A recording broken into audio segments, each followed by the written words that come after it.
andra världskriget bröt ut 1939 hade Sverige en stor brist på vapen och ammunition. Det här skulle bli en betydande utmaning att ta tag i, och för att kunna upprätthålla en stark neutralitet behövde vi en väl fungerande inhemsk vapenindustri.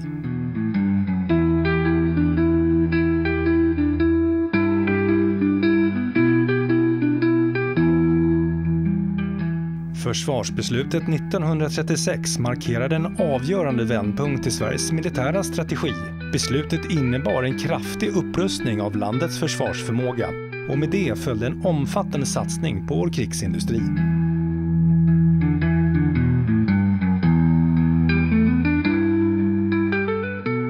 På löpande band byggdes bergrum och andra anläggningar runt om i Sverige. Skogar och markområden togs i anspråk för att skapa utrymme för krigsindustrin. Sverige förberedde sig på det värsta med målet att stärka sin förmåga att försvara sig i en allt mer osäker omvärld.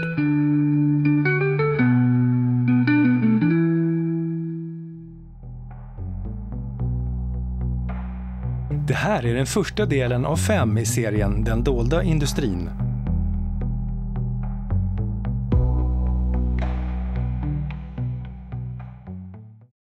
I serien kommer vi att besöka krigsviktiga industrier och bergrum i Småland och Bergslagen, där historia och berättelser blandas med storslagna intryck, både i dagsljus och mörker.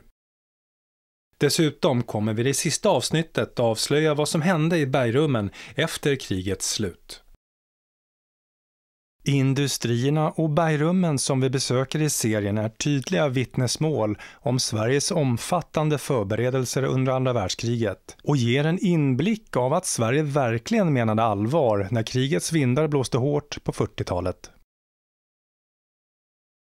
Serien ger en sällsynt inblick i de här tidiga hemliga platserna som idag står som monument över den tid då Sverige byggde sitt försvar i granit och stål.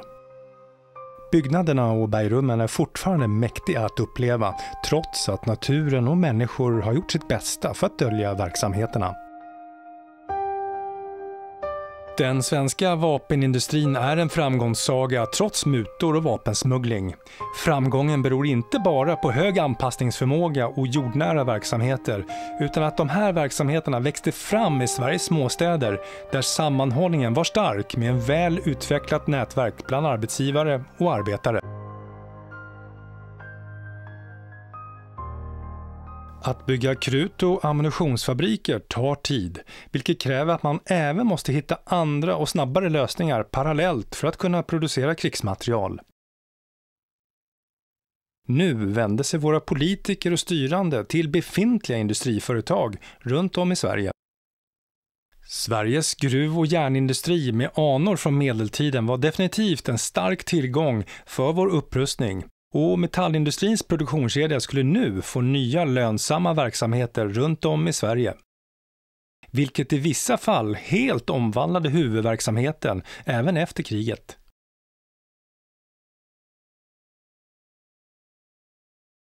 Miljöeffekterna och hälsoriskerna var vid den här tiden okända och definitivt inget man tog hänsyn till. Krigsindustrin prioriterade produktion och effektivitet över säkerhet och miljöfrågor.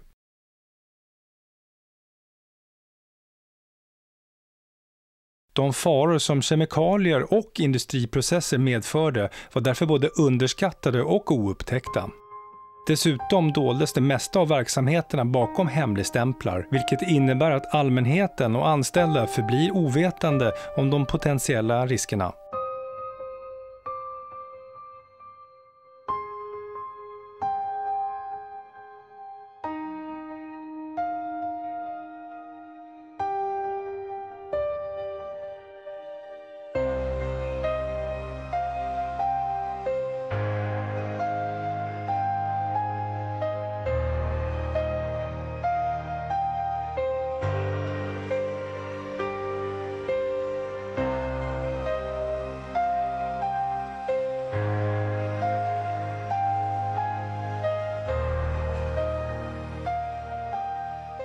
De militära anläggningarna och krigsindustrin var extremt sårbara under andra världskriget, vilket innebar att det fanns ett stort behov att skydda dem på olika sätt. För att minimera risken för att hela Sveriges försvarsförmåga skulle slås ut vid en eventuell attack valde man att sprida ut alla de här anläggningarna på olika platser runt om i hela landet. Genom att sprida ut de krigsviktiga fabrikerna och industrierna strävar man efter att säkerställa att produktionen av krigsmaterialet skulle kunna fortgå utan avbrott. Det här decentraliserade systemet spelade en avgörande roll i att stärka Sveriges försvar samt krigsindustri och bevara landets neutralitet under krigets gång.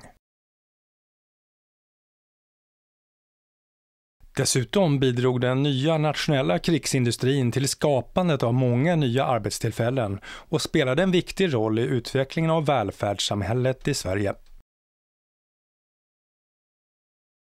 Genom att etablera och expandera vapenindustrin och relaterade underleverantörer blev det en viktig del att stimulera den ekonomiska tillväxten i Sverige, vilket ledde till ökade sysselsättningsmöjligheter och stärkte den lokala ekonomin och bidrog till ett samhälle där folk litade på varandra.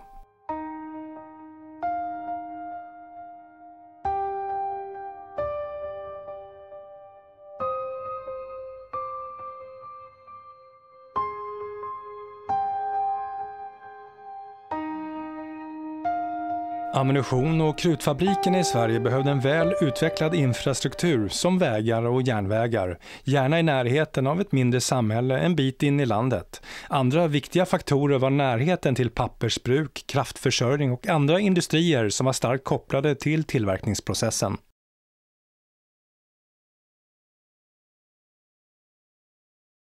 Att man vill placera känsliga och hemliga verksamheter avskilt är knappast förvånande. Dessutom kräver tillverkning av krigsmaterial stora markytor och tillgång till berg, vilket både Småland och Bergslagen har mycket av. I det andra avsnittet av serien Den dolda industrin beger vi oss ut i utkanten av Bergslagen och tar närmare titt på vad som döljer sig i skogarna och i bergen i Tyfors. Som alltid, tack för att du tittade.